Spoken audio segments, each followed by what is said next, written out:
നമസ്കാരം, very good morning. എല്ലാവർക്കും good morning കേരളത്തിലേക്ക് സ്വാഗതം. ശബരിമല സ്വർണ്ണക്കൊള്ളയിൽ സ്വമേധയാ എടുത്ത കേസ് ഹൈക്കോടതി ഇന്ന് വീണ്ടും പരിഗണിക്കുകയാണ്. പല സംശയങ്ങൾക്കും ഇന്ന് വ്യക്തത ഉണ്ടായേക്കും. കാരണം അന്വേഷണ റിപ്പോർട്ട് SIT കോടതിക്ക് മുൻപാകെ സമർപ്പിക്കുന്നുണ്ട്. ആദ്യ റിപ്പോർട്ടിൽ അവ്യക്തതയുണ്ടെന്നൊക്കെ കോടതി പറഞ്ഞിരുന്നു. അതിനാൽ തന്നെ ഇത്തവണ അക്കാര്യങ്ങളൊക്കെ ശ്രദ്ധിച്ചുള്ള റിപ്പോർട്ടാകും ഉണ്ടാവുക. എന്തായാലും അടച്ചിട്ട കോടതി മുറിയിലാണ് നടപടിക്രമങ്ങൾ. അതിനിടെ ഉണ്ണികൃഷ്ണൻ പോറ്റിയും മുരാരി ബാബുവും ഒക്കെ പുറത്തിറങ്ങിയതുപോലെ എൻ വാസുവും തന്ത്രി കണ്ഠരര് രാജീവരും ഇന്ന് പുറത്തിറങ്ങുമോ എന്നും ഏവരും ഉറ്റുനോക്കുന്നുണ്ട്. കാരണം ഇരുവരുടെയും ജാമ്യാപേക്ഷ ഇന്ന് പരിഗണിക്കുന്നുണ്ട്. എന്തായാലും വാർത്തകളാൽ നിറയാൻ പോകുന്ന ഒരു ദിനമാണ് ഇന്ന്. നമുക്ക് വിശദമായി തന്നെ നോക്കാം. പ്രധാന വാർത്തകൾ നോക്കിയ ശേഷം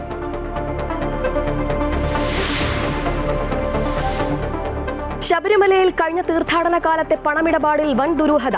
ഡ്യൂട്ടിക്കെത്തിയ ചില താൽക്കാലിക ജീവനക്കാരും ദേവസ്വം ജീവനക്കാരും വീട്ടിലേക്ക് അയച്ചത് ലക്ഷക്കണക്കിന് രൂപ. ഇടപാട് ബാങ്കിലൂടെയും പോസ്റ്റ് ഓഫീസിലൂടെയും. 100-ലധികം പേർക്കെതിരെ അന്വേഷണം തുടങ്ങി ദേവസ്വം വിജിലൻസ്.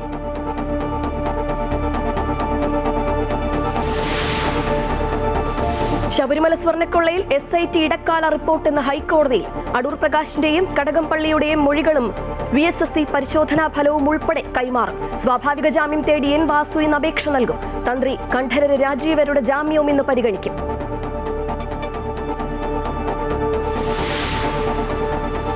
ഇന്ത്യ അമേരിക്ക വ്യാപാര കരാറിൽ പാർലമെന്റിൽ പ്രതിഷേധം കടുപ്പിക്കാൻ പ്രതിപക്ഷം. അമേരിക്കൻ സമ്മർദ്ദത്തിൽ റഷ്യയിൽ നിന്ന് എണ്ണ വാങ്ങുന്നത് നിർത്തിയോ എന്നതുൾപ്പെടെ സർക്കാർ വിശദീകരിക്കണമെന്നാവശ്യം. കരാറിന്റെ ആഘാതം ചർച്ച ചെയ്യണമെന്നാവശ്യപ്പെട്ട ഇരുസഭകളിലും അടിയന്തര പ്രമേയത്തിന് നോട്ടീസ് നൽകി പ്രതിപക്ഷം. ബജറ്റ് ചർച്ചയുമായി സഹകരിക്കണോ എന്നതിൽ ഇന്ത്യ മുന്നണി രാവിലെ ചേരുന്ന യോഗത്തിൽ തീരുമാനമെടുക്കും.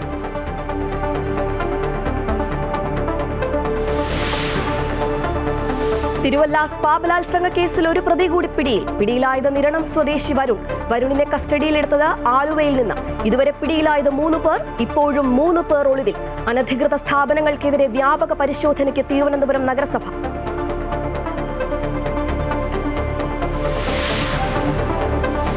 സിനിമാ തൊഴിലാളികളുടെ പുതുക്കിയ സേവന വേതന കരാർ ഇന്ന് ഒപ്പുവെക്കും. ലൈംഗിക ചൂഷണത്തിനും ലഹരി ഉപയോഗത്തിനുമെതിരായ വ്യവസ്ഥകൾ കരാറിൽ. മുദ്രപത്രത്തിൽ കരാർ ഒപ്പിടാത്തവർ അഭിനയിക്കുന്ന സിനിമയിൽ പ്രശ്നങ്ങളുണ്ടായാൽ പ്രൊഡ്യൂസേഴ്സ് അസോസിയേഷൻ ഉത്തരവാദിത്തം ഏറ്റെടുക്കില്ല. പുതിയ കരാർ തയ്യാറാക്കിയത് ഫെഫ്കയും പ്രൊഡ്യൂസേഴ്സ് അസോസിയേഷനും ചേർന്ന്.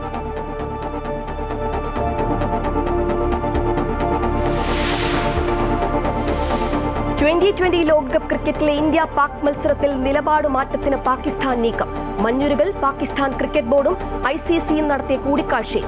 അന്തിമ തീരുമാനം PCB ചെയർമാൻ മൊഹ്സിൻ നഖ്വി പാക് പ്രധാനമന്ത്രിയെ കണ്ടതിനു ശേഷം. ബംഗ്ലാദേശ് ക്രിക്കറ്റ് ബോർഡ് പ്രതിനിധിയുമായി ചർച്ച നടത്താൻ ICC.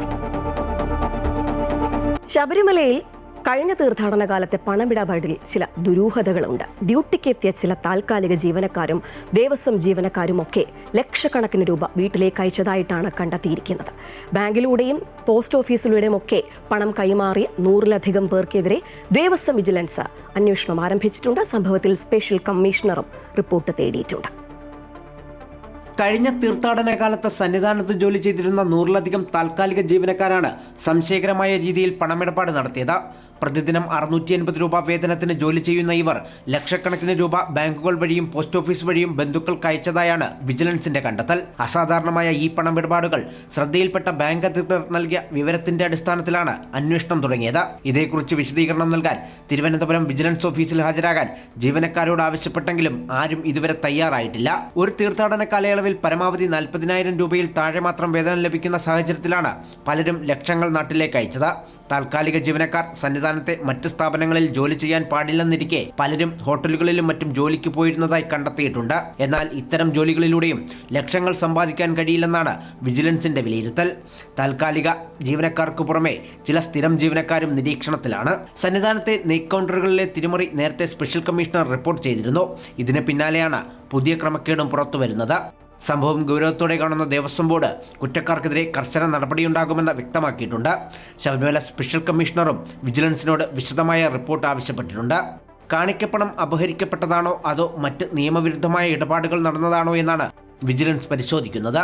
അന്വേഷണ റിപ്പോർട്ട് ലഭിച്ചാലുടൻ ബോർഡ് തുടർ നടപടികളിലേക്ക് കടക്കും. അമൃത ന്യൂസ്, പത്തനംതിട്ട. ശബരിമല സ്വർണ്ണക്കൊള്ളയിൽ SIT ഇടക്കാല റിപ്പോർട്ട് ഇന്ന് ഹൈക്കോടതിയിൽ സമർപ്പിക്കും. അടൂർ പ്രകാശിന്റെയും കടകംപള്ളിയുടെയും ഒക്കെ മൊഴികളും അതുപോലെ തന്നെ VSSC പരിശോധനാ ഫലവും ഉൾപ്പെടെ കൈമാറുമെന്നാണ് അറിയുന്നത്. കൂടുതൽ വിവരങ്ങൾ അഡ്വക്കേറ്റ് രാജേഷ് നൽകും. Advocate Rajesh, good morning. ഈ പറഞ്ഞതുപോലെ വിശദമായ റിപ്പോർട്ടായിരിക്കും നൽകുക. ശാസ്ത്രീയ പരിശോധനാ ഫലം ഒക്കെയുണ്ട്. കഴിഞ്ഞ റിപ്പോർട്ട് സമർപ്പിച്ചപ്പോൾ കോടതി അതിൽ അവ്യക്തതയുണ്ട് എന്ന് പറഞ്ഞിരുന്നു. ഇത്തവണ അതുകൊണ്ട് അതൊക്കെ ശ്രദ്ധിച്ചുള്ള റിപ്പോർട്ട് തന്നെ ആയിരിക്കില്ലേ കൈമാറുക? Good morning Suja. തീർച്ചയായും ഇന്ന് നൽകുന്ന ഇടക്കാല റിപ്പോർട്ടിൽ കുറച്ച് വിശദമായ കാര്യങ്ങൾ SITക്ക് പ്രതിപാദിക്കേണ്ടതുണ്ട്. പ്രധാനമായും VSCയുടെ കഴിഞ്ഞ റിപ്പോർട്ടിൽ കുറച്ചുകൂടി വ്യക്തത വരുത്തണം. എത്ര അളവ് സ്വർണം പോയിട്ടുണ്ട്, അല്ലെങ്കിൽ ഈ പാളികൾ അങ്ങനെ തന്നെ മറച്ചു വെച്ചിട്ടുണ്ടോ, പുതിയ പാളികൾ സ്ഥാപിച്ചപ്പോൾ അത് പഴയ ചെമ്പുപാളിയാണോ, അതോ ആ പാളികൾ അങ്ങനെ തന്നെ അതിന്റെ ഒരു ആധ്യാത്മിക മൂല്യം വെച്ച് ഇവർ വിൽപ്പന നടത്തിയിട്ട് പുതിയ പാളി വേറെ കൊണ്ടുവന്ന് സ്ഥാപിച്ചതാണോ? ഇത്തരത്തിലുള്ള സംശയങ്ങളൊക്കെയാണ് ഹൈക്കോടതി ഉന്നയിച്ചത്. ഇത് രഹസ്യമായിട്ട് തന്നെ സീൽ ചെയ്ത കവറിൽ ഹൈക്കോടതിയിൽ ഹാജരാക്കുവാനാണ് നിർദ്ദേശം നൽകിയിട്ടുള്ളത്. കോടതി പരമാവധി ശ്രമിക്കുന്നത് അന്വേഷിച്ച് കണ്ടെത്തിയ റിപ്പോർട്ടുകൾ പുറത്തു പോകാതെ, അല്ലെങ്കിൽ അത് പ്രതികൾക്ക് ഇനിയും ഒരുപക്ഷെ പ്രതികൾ ഉണ്ടാവാം, ഈ പ്രതികൾക്ക് രക്ഷപ്പെടാൻ അവസരം ഒരുക്കാത്ത രീതിയിൽ കോടതിയുടെ നിർദ്ദേശപ്രകാരം അന്വേഷണം മുന്നോട്ട് കൊണ്ടുപോകുക എന്നുള്ളതാണ്. അതുകൊണ്ട് തന്നെയാണ് ഡിവിഷൻ ബെഞ്ച് ഇത്തരത്തിലുള്ള രഹസ്യമായ നിർദ്ദേശങ്ങൾ നൽകിക്കൊണ്ട് റിപ്പോർട്ടും രഹസ്യമായി വാങ്ങുന്നത്. എങ്കിലും ചില വിശദാംശങ്ങൾ സ്വാഭാവികമായും അന്വേഷിച്ചുകൊണ്ടിരിക്കുമ്പോഴൊക്കെ അത് പുറത്തു വരും. അങ്ങനെ ലഭിക്കുന്ന വിവരങ്ങളാണ് പ്രധാനമായിട്ടും ഈ കട്ടിളപ്പാളിയിൽ അല്ലെങ്കിൽ വാതിലിൽ കൂടുതൽ സ്വർണം, അതായത് ആ സ്വർണം അങ്ങനെ തന്നെ ഇവർ അടിച്ചു മാറ്റിയിട്ട് പുതിയ സ്വർണം പൂശി വെച്ചതാണോ എന്നുള്ള പരിശോധന. ആ ശാസ്ത്രീയ പരിശോധനയുടെ റിപ്പോർട്ടാണ് ഒരുപക്ഷെ ഇന്ന് SIT ഹൈക്കോടതിയിൽ സമർപ്പിക്കുന്നത്. കൂടാതെ കൂടുതൽ ചോദ്യം ചെയ്തതിന്റെയും ഇവരൊക്കെ ജാമ്യത്തിൽ ഇറങ്ങിയ ശേഷം ഒരുമിച്ചിരുന്ന് ചോദ്യം ചെയ്തതിന്റെയും റിപ്പോർട്ടുകൾ, ആ മൊഴികളും ഇന്ന് കോടതിയിൽ എത്തുന്നു.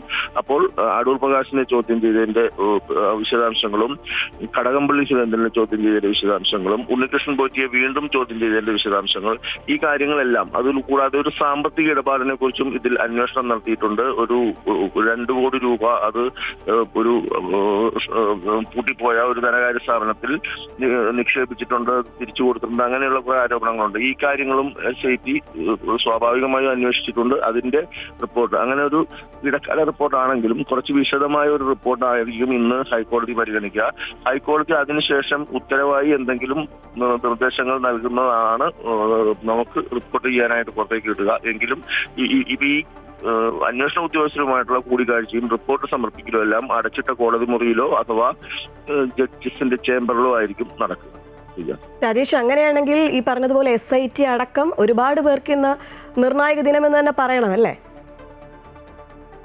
അതിൽ പ്രധാനമായി നിലവിൽ SITക്ക് ഒരു പൂർണ്ണമായ, കാരണം ഇത് വർഷങ്ങൾക്ക് മുമ്പ് മുതൽ നടന്നിട്ടുള്ള കാര്യങ്ങളാണ്. അതുകൊണ്ട് തന്നെ ഈ തൊണ്ടി മുതൽ എവിടെ പോയി ഇതെല്ലാം അത്ര പെട്ടെന്ന് കണ്ടുപിടിക്കുക എളുപ്പമല്ല. അതുപോലെ സ്വർണം ഉരുക്കി വിൽപ്പന നടത്തിയിട്ട് അതിന്റെ ഏതെങ്കിലും സാമ്പത്തിക ഇടപാടുകൾ ബാങ്ക് വഴിയോ ഒക്കെ നടന്നാൽ മാത്രമാണ് ഇവർക്ക് നേരിട്ട് കണ്ടുപിടിക്കാൻ പറ്റുക. മറ്റേതെങ്കിലും തരത്തിലൊരു സവാല ഇടപാടുകൾ വഴി ഇതിന്റെ പൈസ കൈമാറുകയോ മറ്റുള്ള കാര്യങ്ങളൊക്കെ ചെയ്തിട്ടുണ്ടെങ്കിൽ അത് കണ്ടെത്താൻ ഇവരെ ചോദ്യം ചെയ്യലിൽ നിന്നും, ഏതായാലും ഇത്രയും വലിയ കള്ളത്തരം കാണിക്കുന്നവർ SIT ചോദ്യം ചെയ്യുമ്പോൾ തന്നെ എങ്ങനെ ചോദ്യം ചെയ്താലും ഉടൻ തന്നെ അതിന്റെ മറുപടി പറയണമെന്നില്ല, പലതും രഹസ്യമാക്കി വെച്ചിട്ടുണ്ടാവാം. അപ്പൊ ഇതെല്ലാം കൊണ്ട് തന്നെ ഈ തൊണ്ടി മുതൽ എവിടെ പോയെന്ന് കണ്ടുപിടിക്കലും ഈ സ്വർണം എത്ര അളവിൽ, ഇപ്പൊ പ്രധാനമായി SIT അന്വേഷിക്കുന്നതിൽ ഒരു അവ്യക്തതയുള്ളത് എത്ര അളവ് സ്വർണം പോയിട്ടുണ്ടെന്ന് ഇപ്പോഴും ഇതില്ല. ഈ പോറ്റിയൊക്കെ പറയുന്നതിനേക്കാളും അല്ലെങ്കിൽ ഭണ്ഡാരിയൊക്കെ പറയുന്നതിനേക്കാളും കൂടുതൽ സ്വർണം, അതിന്റെ ഇരട്ടിയോളം സ്വർണം നഷ്ടപ്പെട്ടിട്ടുണ്ടെന്നാണ് SITയുടെ ഒരു വിലയിരുത്തൽ. പക്ഷെ ഇതിന് ശാസ്ത്രീയമായ തെളിവുകൾ ലഭിക്കുന്നില്ല. ഈ തെളിവുകൾ കണ്ടെത്താനും പ്രയാസമാണ്. അപ്പൊ ആ രീതിയിലുള്ള അന്വേഷണങ്ങൾ ഓരോ ഘട്ടവും പിന്നിട്ട് പോകുമ്പോൾ ഇതൊരു സംഘടിതമായ ഗൂഢാലോചന നടത്തി സംഘടിതമായി നടത്തിയ ഒരു കുറ്റകൃത്യമാണ്. അതുകൊണ്ട് തന്നെ കുറ്റകൃത്യം നടത്തിയവർ അതിബുദ്ധി ഉപയോഗിച്ച് തന്നെ പല തെളിവുകളും പുറത്തു വരാത്ത രീതിയിൽ തന്നെയായിരിക്കും നടത്തിയിട്ടുള്ളത്. എങ്കിലും ശരിക്കും പറഞ്ഞാൽ ദൈവകൃപ കൊണ്ട് ഇത് പുറത്തു വന്നു എന്ന് തന്നെ കരുതേണ്ടി വരും. അല്ലെങ്കിൽ ആ തരത്തിലൊരു സ്പെഷ്യൽ കമ്മീഷണർ റിപ്പോർട്ടിൽ നിന്നും ഹൈക്കോടതി ഡിവിഷൻ ബെഞ്ച് ഇത്രയും അന്വേഷണം മുന്നോട്ട് കൊണ്ടുപോകാൻ സാധിക്കില്ല. അപ്പോൾ അത്തരത്തിലുള്ള ഒരു ഇടപെടൽ എങ്കിൽ പോലും എത്ര സ്വർണം എവിടെയൊക്കെ പോയി, അത് ഏതൊക്കെ ആരുടെയൊക്കെ വീട്ടിലെത്തിയിട്ടുണ്ട്, അതില്ലെങ്കിൽ അതിന്റെ ഒരു ആത്മീയ മൂല്യം വെച്ചിട്ട് ആരെങ്കിലും കൂടുതൽ തുക കൊടുത്ത് വാങ്ങിയിട്ടുണ്ടോ? ഒരുപക്ഷെ ഈ അയ്യപ്പ വിഗ്രഹം ഇപ്പൊ പഞ്ചലോഹ വിഗ്രഹമാണ്, ഇത് തന്നെ എല്ലാ വർഷവും ഇവർ മാറ്റി സ്ഥാപിക്കുന്നുണ്ടോ എന്ന് പോലും അറിയില്ല. ആ രീതിയിലേക്കൊന്നും അന്വേഷണം പോയിട്ടുമില്ല. അതുവരെ സംഭവിക്കാം. അപ്പോൾ അത്തരത്തിലുള്ള വലിയൊരു കൊള്ളയാണ് അല്ലെങ്കിൽ സാമ്പത്തിക ഇടപാടാണ് ഇവിടെ നടന്നിട്ടുള്ളത്. EDയുടെ അന്വേഷണത്തിൽ ഏതെങ്കിലും തരത്തിൽ സാമ്പത്തിക തിരിമറി നടന്നിട്ടുള്ളത് കണ്ടുപിടിക്കുന്നുണ്ടാവും. അത് സമാന്തരമായി പോകുന്നുണ്ട്. SIT അന്വേഷണത്തിന് ഏതായാലും പരിമിതികളുണ്ട്. കാരണം ഈ അന്യ സംസ്ഥാനത്തേക്ക് പോയിട്ടുള്ള കാര്യങ്ങൾ ഇനി വിദേശത്തേക്ക് പോയിട്ടുണ്ടോ ഇതെല്ലാം അന്വേഷിക്കാൻ SIT പരിമിതികളുണ്ട്. അപ്പൊ ആ പരിമിതമായ രീതിയിൽ നിന്നിട്ട് SIT അന്വേഷിച്ച് സമർപ്പിക്കുന്ന റിപ്പോർട്ടുകളാണ്, അതിന്റെ ചെറിയ വിശദാംശങ്ങളാണ് നമുക്ക് ലഭിക്കുന്നത്. ഹൈക്കോടതി ഏതായാലും ഈ ഘട്ടം ഘട്ടമായ അന്വേഷണം മുന്നോട്ട് പോകട്ടെ എന്ന രീതിയിലാണ് ഇപ്പോൾ ദേവസ്വം ബെഞ്ച് ഇത് പരിഗണിക്കുന്നത്. ദേവസ്വം ബെഞ്ച് SIT അന്വേഷണത്തിൽ തൃപ്തിയും രേഖപ്പെടുത്തിയിട്ടുണ്ട്. ഇതാണ് ഇപ്പോൾ നിലവിൽ ഹൈക്കോടതിയിൽ SIT റിപ്പോർട്ടുകൾ സമർപ്പിക്കുമ്പോൾ സംഭവിക്കുന്നത്. ശരി രാജേഷ്, എന്തായാലും പരിമിതികൾക്കുള്ളിൽ നിന്നുകൊണ്ട് ശബരിമല സ്വർണ്ണക്കൊള്ളയിലെ SIT ഇന്ന് ഇടക്കാല റിപ്പോർട്ട് ഹൈക്കോടതിയിൽ സമർപ്പിക്കുകയാണ്. അടൂർ പ്രകാശിന്റെയും അതുപോലെ തന്നെ കടകംപള്ളിയുടെയും മൊഴികളുമൊക്കെ ഉണ്ട്. VSSC പരിശോധനാ ഫലമുണ്ട്. അങ്ങനെ അതെല്ലാം ചേർന്നുള്ളൊരു റിപ്പോർട്ടാണ് ഇന്ന് കൈമാറുന്നത്. വിവരങ്ങളുമായി ഇപ്പം ചേരുകയായിരുന്നു അഡ്വക്കേറ്റ് രാജേഷ്. ശബരിമല സ്വർണ്ണ കവർച്ച കേസിൽ തന്ത്രി കണ്ഠരര് രാജീവരുടെ ജാമ്യ ഹർജിയിൽ കൊല്ലം വിജിലൻസ് കോടതി ഇന്ന് വിശദമായ വാദം കേൾക്കും. SIT റിപ്പോർട്ട് കൂടി പരിഗണിച്ചാകും തീരുമാനമെടുക്കുക. ഒപ്പം കേസിലെ മറ്റൊരു പ്രതിയായ N വാസുവും സ്വാഭാവിക ജാമ്യത്തിനായി കോടതിയെ സമീപിക്കും. മുഖ്യപ്രതി ഉണ്ണികൃഷ്ണൻ പോറ്റി ഉൾപ്പെടെ ജയിൽ മോചിതനായ സാഹചര്യത്തിലാണ് തന്ത്രിയുടെയും N വാസുവിന്റെയും ജാമ്യ ഹർജികളും വിജിലൻസ് കോടതി പരിഗണിക്കുന്നത്. കൂടുതൽ വിവരങ്ങളുമായി സുധീഷ് കുമാർ ചേരുകയാണ്. സുധീഷ്, ഈ പറഞ്ഞതുപോലെ ഉണ്ണികൃഷ്ണൻ പോറ്റി പുറത്തിറങ്ങി, മുരാരി ബാബു പുറത്തിറങ്ങി. അപ്പോൾ സ്വാഭാവികമായും ഇനിയും ജാമ്യാപേക്ഷ സമർപ്പിക്കുമ്പോൾ ആളുകൾ ഉറ്റുനോക്കുകയാണ് ഇവർക്കൊക്കെ ഇനി ജാമ്യം കിട്ടുമോ എന്നുള്ളൊരു കാര്യം. തീർച്ചയായും ശ്രീജ, അങ്ങനെ തന്നെയാണ്. ജാമ്യ ഹർജികൾ ഇപ്പോൾ ഓരോന്നായി പരിഗണിക്കുന്നു. സ്വാഭാവിക ജാമ്യ ഹർജികളിലേക്ക് കോടതിക്ക് എത്തേണ്ടി വരുന്നു. പ്രതികൾക്കൊക്കെ തന്നെ സ്വാഭാവിക ജാമ്യം ലഭിച്ച് കോടതിക്ക് പുറത്തേക്ക് ഇറങ്ങേണ്ടി വരുന്ന ഒരു സാഹചര്യം. അത്തരൊരു സാഹചര്യത്തിലേക്ക് SIT ഈ സാഹചര്യങ്ങളെ കൊണ്ടെത്തിച്ചു എന്ന ഒരു വിലയിരുത്തൽ നിയമവിദഗ്ധരുടെയും കോടതിയുടെയും ഭാഗത്തു നിന്നൊക്കെ ഉണ്ടാകുന്നുണ്ട്. ഈ ഒരു സാഹചര്യത്തിൽ കൂടിയാണ് ഇപ്പോൾ കഴിഞ്ഞ ദിവസങ്ങളിലൊക്കെ നമ്മൾ ഈ കേസുമായി ബന്ധപ്പെട്ട് കണ്ടതാണ്, സ്വാഭാവിക ജാമ്യം നേടി ഇറങ്ങിയ പ്രതികളുടെ എണ്ണം, അതായത് പ്രധാന പ്രതി ഉൾപ്പെടെ മുഖ്യ പ്രതി ഉണ്ണികൃഷ്ണൻ പോറ്റി ഉൾപ്പെടെ 4 പേരാണ് ഈ കേസിൽ സ്വാഭാവിക ജാമ്യം ലഭിച്ച് പുറത്തേക്ക് ഇറങ്ങിയിരിക്കുന്നത്. ഇതൊക്കെ തന്നെ ഈ SIT ഈ ഇടക്കാല ഉത്തരവ് പോലും, അതായത് ഈ കേസിൽ ഇടക്കാല റിപ്പോർട്ട് പോലും സമർപ്പിക്കാൻ വൈകിക്കുന്ന ഒരു സാഹചര്യത്തിൽ കൂടിയാണ് ഇത്തരത്തിൽ പ്രതികൾ ഓരോരുത്തരായി സ്വാഭാവിക ജാമ്യം നേടി ജയിലിന് പുറത്തേക്ക് ഇറങ്ങുന്ന ഒരു സാഹചര്യം ഉണ്ടായിരിക്കുന്നത്. ഈ ഒരു കാര്യം കൂടി പരിഗണിച്ചുകൊണ്ടാണ് ഇപ്പോൾ തന്ത്രിയും ഇത്തരത്തിൽ ഒരു ജാമ്യ ഹർജി കോടതിയിൽ നൽകിയിട്ടുള്ളത്. കട്ടിളപ്പാളി ദ്വാരപാലക കേസുകൾ 2 കേസുകളിലും തന്ത്രി ഇത്തരത്തിൽ ഒരു സ്വാഭാവിക ജാമ്യത്തിനായി കോടതിയെ സമീപിച്ചിട്ടുണ്ട്. ഏതായാലും ഈ 2 ജാമ്യ ഹർജികളും പരിഗണിക്കുമ്പോൾ SIT ചില നിർദ്ദേശങ്ങൾ കൂടി കോടതിക്ക് മുന്നിൽ നേരത്തെ റിപ്പോർട്ടായി സമർപ്പിച്ചിരുന്നു. കാരണം മുഖ്യപ്രതി ഉണ്ണികൃഷ്ണൻ പോറ്റിയുമായി ഏറെ ബന്ധമുള്ള ഒരു വ്യക്തിയാണ് തന്ത്രി. അതുകൊണ്ട് തന്നെ സ്വാഭാവിക ജാമ്യം ഇദ്ദേഹത്തിന് അനുവദിക്കരുത് എന്ന തരത്തിലുള്ള ഒരു പ്രോസിക്യൂഷൻ ചില വാദങ്ങൾ മുന്നോട്ട് വെച്ചിട്ടുണ്ട്. ഏതായാലും ഇക്കാര്യങ്ങളൊക്കെ പരിഗണിച്ചുകൊണ്ട് SIT ഈ റിപ്പോർട്ടുകളൊക്കെ പരിഗണിച്ചുകൊണ്ട് ഈ ഇരു കേസുകളിലും, അതായത് കട്ടിളപ്പാളി സ്വർണ്ണ കേസുകളിലും ഒപ്പം തന്നെ ദ്വാരപാലക ശില്പ കേസിലും തന്ത്രിയുടെ ജാമ്യ ഹർജിയിൽ ഇന്ന് കോടതി വിശദമായ വാദം കേൾക്കുന്നതിലേക്ക് കൊല്ലം വിജിലൻസ് കോടതി തീരുമാനിച്ചിരിക്കുകയാണ്. പ്രതിഭാഗത്തിന്റെയും പ്രോസിക്യൂഷന്റെയും കൃത്യമായ വാദങ്ങൾ കേട്ട ശേഷം മാത്രമായിരിക്കും ജാമ്യ ഹർജിയിൽ സ്വാഭാവിക ജാമ്യത്തിന് തന്ത്രിക്ക് അനുമതി നൽകണോ വേണ്ടയോ എന്ന കാര്യത്തിൽ കൊല്ലം വിജിലൻസ് കോടതി ഇന്ന് തീരുമാനമെടുക്കും. ഒപ്പം തന്നെ എൻ വാസുവിന്റെ കാര്യത്തിലാണെങ്കിൽ കട്ടിളപ്പാളി കേസിലെ ഈ ശില്പങ്ങൾ അല്ലെങ്കിൽ ചെമ്പാണ് എന്ന് രേഖപ്പെടുത്തിയതുമായി ബന്ധപ്പെട്ടാണ് ഈ N വാസുവിനെ SIT സംഘം അറസ്റ്റ് ചെയ്യുന്നത്. ഈ ഒരു കേസിൽ കൂടി N വാസു സ്വാഭാവിക ജാമ്യത്തിനായി കോടതിയെ സമീപിക്കാൻ ഒരുങ്ങുകയാണ്. അതുകൊണ്ട് തന്നെ ഈ കേസിൽ സ്വാഭാവിക ജാമ്യം അനുവദിച്ചു കിട്ടണമെന്നാവശ്യപ്പെട്ട് N വാസുവും ഇന്ന് കൊല്ലം വിജിലൻസ് കോടതിയിൽ ജാമ്യ ഹർജി ഫയൽ ചെയ്യും. ശ്രീജ. ശരി സുധീഷ്, എന്തായാലും ശബരിമല സ്വർണ്ണ കവർച്ച കേസിൽ തന്ത്രി കണ്ഠരര് രാജീവരുടെയും N വാസുവിൻ്റെയും ജാമ്യ ഹർജി ഇന്ന് കൊല്ലം വിജിലൻസ് കോടതി പരിഗണിക്കുന്നുണ്ട്. ഇവർക്ക് ജാമ്യം കിട്ടുമോ എന്നുള്ളത് നമുക്ക് വരും മണിക്കൂറുകളിൽ അറിയാം. നമ്മൾ സ്വർണ്ണ കവർച്ചയിൽ നിന്ന് നേരെ പോകുന്നത് പാർലമെൻറ്റിലേക്കാണ്. അവിടെ കഴിഞ്ഞ കുറച്ച് ദിവസങ്ങളിലായി വളരെ പ്രക്ഷുബ്ധമായിട്ടുള്ളൊരു അന്തരീക്ഷമാണ്. ഇന്നും അത് അങ്ങനെ തന്നെ തുടരാൻ തന്നെയാണ് സാധ്യത. US-ഉമായുള്ള വ്യാപാര കരാറും നയപ്രഖ്യാപനത്തിലുള്ള നന്ദി പ്രമേയ ചർച്ചയ്ക്കിടെയുണ്ടായ സംഭവങ്ങളും പാർലമെന്റിന്റെ ഇന്നും പ്രക്ഷുബ്ധമാക്കിയേക്കും. വ്യാപാര കരാർ ഇന്ത്യൻ താൽപ്പര്യങ്ങൾ ഹനിക്കുമെന്ന് ചൂണ്ടിക്കാട്ടിയാണ് പ്രതിപക്ഷ പ്രതിഷേധം. US പ്രസിഡന്റ് ഡൊണാൾഡ് ട്രംപ് ഏകപക്ഷീയമായി വ്യാപാര കരാർ പ്രഖ്യാപിച്ചുവെന്ന് ചൂണ്ടിക്കാട്ടി കഴിഞ്ഞ ആഴ്ച പ്രതിപക്ഷം ഇരുസഭകളിലും പ്രതിഷേധിച്ചിരുന്നു. കഴിഞ്ഞ ദിവസം കരാറിന്റെ വിശദാംശങ്ങൾ പുറത്തു വന്നതിനാൽ പ്രതിഷേധം കനക്കാനാണ് സാധ്യത. കരാറിന്റെ ആഘാതം ചർച്ച ചെയ്യണമെന്നാവശ്യപ്പെട്ട് പ്രതിപക്ഷാംഗങ്ങൾ ഇരുസഭകളിലും അടിയന്തര പ്രമേയത്തിന് നോട്ടീസുകൾ നൽകിയിട്ടുണ്ട്. സസ്പെൻഷനിലായ MPമാർ സഭാ കവാടത്തിലും പ്രതിഷേധിക്കും. അതേസമയം പാർലമെന്റ് തുടർച്ചയായി തടസ്സപ്പെടുന്ന സാഹചര്യത്തിൽ ഇന്ത്യ മുന്നണിക്കുള്ളിൽ ഭിന്നാഭിപ്രായം നിലനിൽക്കുന്നുണ്ട്. ഇന്ന് രാവിലെ മുന്നണി യോഗം വിഷയം പരിശോധിക്കും.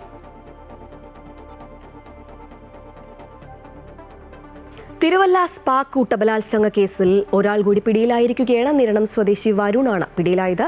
ആലുവയിൽ നിന്നുമാണ് പ്രത്യേക അന്വേഷണ സംഘം വരുണിനെ പിടികൂടിയത്. മറ്റ് 3 പ്രതികൾ സംസ്ഥാനം വിട്ടതായിട്ടാണ് സൂചന. വിവരങ്ങളുമായി കണ്ണൻ ദേവ് ചേരുകയാണ്. Kannan, good morning. 3 പേർ പിടിയിലായി, 3 പേരെ ഇനിയും കിട്ടാനുണ്ട്. എന്തായാലും പ്രധാന പ്രതി പിടിയിലായിട്ടുണ്ട്. ഇവർ റിമാൻഡിലാണ്. ഇവരെ കൂടുതൽ ചോദ്യം ചെയ്യേണ്ടതുണ്ട്. എന്തായാലും കൂടുതൽ ആളുകളെ പിടികൂടുന്നത് ആശ്വാസം നൽകുന്ന വാർത്ത തന്നെയാണ്. എന്തൊക്കെയാണ് ഈ കേസുമായി ബന്ധപ്പെട്ട കൂടുതൽ വിവരങ്ങൾ? Sreeja, good morning. ഇതിലിപ്പോൾ 3 പ്രതികളാണ് ഈ ബലാത്സംഗ കേസിൽ ഇപ്പോൾ അറസ്റ്റിലായിരിക്കുന്നത്. ആദ്യ 2 പ്രതികൾ ആദ്യത്തെ കേസെടുത്ത ആദ്യ ദിവസം തന്നെ അറസ്റ്റിലായിരുന്നു. അതിനുശേഷം ഇവർ റിമാൻഡിലാണ്. പിന്നീട് ഇന്ന് കഴിഞ്ഞ ദിവസം രാത്രി അർദ്ധരാത്രിയോടെയാണ് ആലുവയിൽ നിന്നും നിരണം സ്വദേശി വരുണിനെ പോലീസ് കസ്റ്റഡിയിലെടുത്തത്. പ്രത്യേക അന്വേഷണ സംഘം ആലുവയിലെത്തിയാണ് ഇയാളെ കസ്റ്റഡിയിലെടുക്കുന്നത്. നേരത്തെ ഇവർ ഒളിവിൽ പോയിരുന്നു. ഇനിയിപ്പോൾ 3 പേരാണ് പിടിയിലാകാനുള്ളത്. ഇവർ സംസ്ഥാനം വിട്ടതായുള്ള സൂചനയുമുണ്ട്. എന്തായാലും ഈ കേസിൽ ഇപ്പോൾ 3 അറസ്റ്റ് നടന്നിരിക്കുകയാണ്. ഈ നാടിനെ നടുക്കിയ ഒരു ബലാത്സംഗ കേസായിരുന്നു. അതിനുശേഷം ആദ്യത്തെ ദിവസം പരാതി നൽകാൻ തയ്യാറായിരുന്നില്ലെങ്കിലും പോലീസിന്റെ രഹസ്യാന്വേഷണ വിഭാഗത്തിന് കിട്ടിയ വിവരത്തിന്റെ അടിസ്ഥാനത്തിൽ പോലീസ് കേസെടുക്കുകയായിരുന്നു. എന്തായാലും വിശദമായി ഈ അതിജീവിതയുടെയും ഉടമയുടെയും ഒക്കെ മൊഴി വിശദമായി എടുത്ത ശേഷമാണ് ഇത്തരത്തിലൊരു നടപടികളിലേക്കൊക്കെ പോലീസ് കടക്കുന്നത്. എന്തായാലും ഈ കേസിൽ കൂടുതൽ പേർ കസ്റ്റഡിയിലാകാൻ സാധ്യതയുണ്ട് എന്നാണ് മനസ്സിലാക്കുന്നത്. ഇതിൽ 6 പ്രതികളെ കൂടാതെ മറ്റു പ്രതികളും ഈ കേസിൽ ഉണ്ടാകാൻ സാധ്യതയുണ്ട് എന്ന് മനസ്സിലാക്കുന്നുണ്ട്. അതായത് ഈ സ്പായിൽ ഉണ്ടായിരുന്ന മറ്റൊരു സഹപ്രവർത്തകയും അവരുടെ ആൺ സുഹൃത്തും ഉൾപ്പെടെ ചോദ്യമുനയിലാണ്. ഇവരെ കസ്റ്റഡിയിലെടുത്ത് കൂടുതൽ ചോദ്യം ചെയ്യും എന്നാണ് മനസ്സിലാക്കുന്നത്. അവർക്കും ഈ കേസിൽ എന്തെങ്കിലും പങ്കുണ്ടോ എന്നതടക്കമുള്ള കാര്യങ്ങൾ പോലീസ് അന്വേഷിക്കുന്നുണ്ട്. മാത്രമല്ല ഈ കേസുമായി ബന്ധപ്പെട്ട് ഇത്തരത്തിൽ ഈ ഗുണ്ടാ സംഘങ്ങളുമായി ബന്ധമുള്ള മറ്റ് പോലീസുകാർ ഉണ്ടോ എന്നതും വിജിലൻസിന്റെ ഒരു അന്വേഷണവും നടക്കുന്നുണ്ട്. നേരത്തെ ഈ ഗുണ്ടാ മാഫിയ അതുപോലെ പോലീസും തമ്മിലുള്ള ബന്ധമൊക്കെ ഈ സ്പാ കേസിൽ ഉണ്ടായിട്ടുണ്ട്. അതായത് സ്പായിലെ നിത്യസന്ദർശകരായ ചില പോലീസുകാരുണ്ട്. അവർ ഈ ഗുണ്ടകളായും ബന്ധമുണ്ട് എന്ന തരത്തിലൊക്കെ വിവരങ്ങൾ പുറത്തു വന്നിരുന്നു. എന്തായാലും അത് സംബന്ധിച്ചും ഒരു വിജിലൻസ് അന്വേഷണം നടക്കുന്നുണ്ട്. എന്തായാലും ഇന്ന് ഈ പ്രതിയെ ആലുവയിൽ നിന്ന് പിടികൂടിയ വരുണിനെ തിരുവല്ല പോലീസ് സ്റ്റേഷനിൽ എത്തിച്ചിട്ടുണ്ട്. അതുപോലെ മറ്റ് കസ്റ്റഡിയിലായിട്ടുള്ള അതായത് റിമാൻഡിലായിട്ടുള്ള 1-ാം പ്രതി മരണം സുബിനെയും അതുപോലെ മറ്റൊരു പ്രതിയെയും പോലീസ് കസ്റ്റഡിയിൽ വാങ്ങി കൂടുതൽ ചോദ്യം ചെയ്യാനുള്ള ഒരുക്കത്തിലാണ് ശ്രീജ. ശരി കണ്ണൻ്റെ. എന്തായാലും തിരുവല്ല സ്പാ കൂട്ടബലാത്സംഗ കേസിൽ ഒരാൾ കൂടി പിടിയിലായിട്ടുണ്ട്. നിരണം സ്വദേശിയായ വരുണാണ് ഇപ്പോൾ ഏറ്റവും ഒടുവിലായി പിടിയിലായിരിക്കുന്നത്. അതായത് 3 പേർ ഇപ്പോൾ പിടിയിലായിട്ടുണ്ട്. 3 പേരെ ഇനിയും കണ്ടെത്താനുണ്ട്. വിവരങ്ങളുമായി ഒപ്പം ചേരുകയായിരുന്നു കണ്ണൻ്റെ. തലസ്ഥാനത്ത് സ്പാ കേന്ദ്രങ്ങളിൽ പരിശോധന കർശനമാക്കാൻ നഗരസഭയുടെ തീരുമാനം. ഇന്നു മുതൽ മുഴുവൻ കേന്ദ്രങ്ങളിലും പരിശോധന നടത്തും. അനധികൃതമായി പ്രവർത്തിക്കുന്ന സെന്ററുകൾ കണ്ടെത്തുകയാണ് ലക്ഷ്യം. ലൈസൻസ് ഇല്ലാത്ത കേന്ദ്രങ്ങൾ അടച്ചുപൂട്ടും. കോർപ്പറേഷന്റെ ആരോഗ്യ വിഭാഗം ഉദ്യോഗസ്ഥരാണ് പരിശോധന നടത്തുന്നത്. കഴിഞ്ഞ ദിവസം നടന്ന പരിശോധനയിൽ സെക്രട്ടേറിയറ്റിന് സമീപത്തെ സ്പാ കേന്ദ്രം പൂട്ടിയിരുന്നു.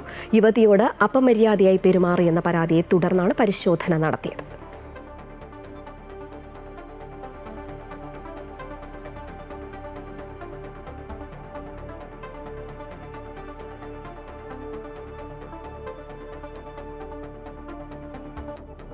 സിനിമാ തൊഴിലാളികളുടെ പുതുക്കിയ സേവന വേതന കരാർ ഇന്ന് ഒപ്പുവെക്കും. തൊഴിലാളി സംഘടനയായ ഫെഫ്കയും പ്രൊഡ്യൂസേഴ്സ് അസോസിയേഷനും ചേർന്നാണ് പുതിയ കരാറിന് രൂപം നൽകിയത്. കൊച്ചിയിൽ പ്രൊഡ്യൂസേഴ്സ് അസോസിയേഷൻ ഹാളിൽ നടക്കുന്ന ചടങ്ങിൽ ഫെഫ്കയുടെയും പ്രൊഡ്യൂസേഴ്സ് അസോസിയേഷന്റെയും ഭാരവാഹികൾ പങ്കെടുക്കും. കിരൺ കുമാർ കൂടുതൽ വിവരങ്ങളുമായി ചേരുകയാണ്. Kiran, very good morning. എന്തായാലും ഒരുപാട് പ്രത്യേകതകളുള്ളൊരു സേവന വേതന കരാർ തന്നെയാണ്. ഇതിന്റെ കൂടുതൽ വിവരങ്ങളൊന്ന് പറയാമോ?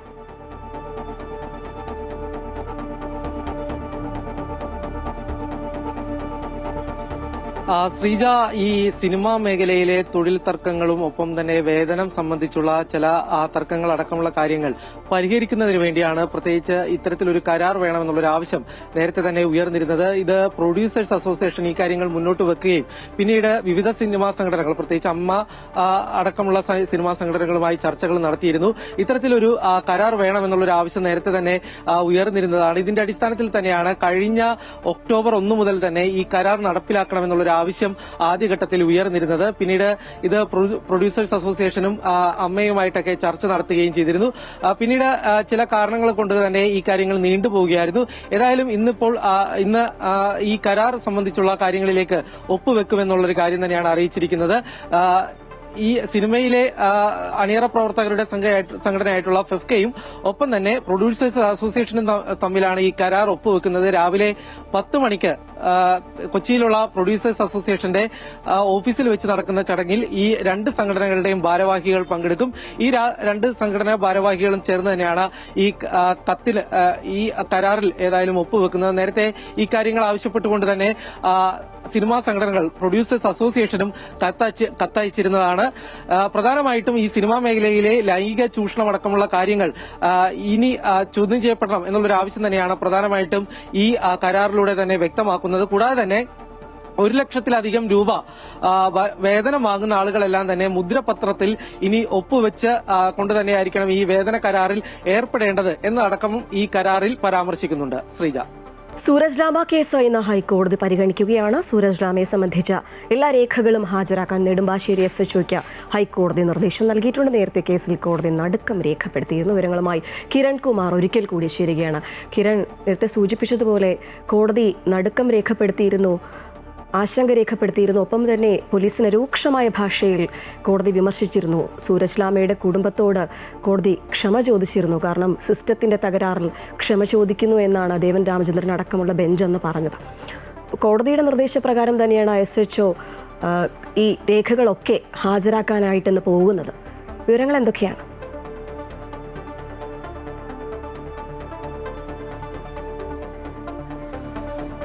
ശ്രീജ, കഴിഞ്ഞ ദിവസമാണ് ഈ കളമശ്ശേരിയിൽ നിന്ന് ആളൊഴിഞ്ഞ പ്രദേശത്ത് നിന്ന് കണ്ടെത്തിയ മൃതദേഹം അത് സൂരജ് ലാമയുടെ തന്നെയാണെന്നുള്ളൊരു സ്ഥിരീകരണം ലഭിച്ചത്.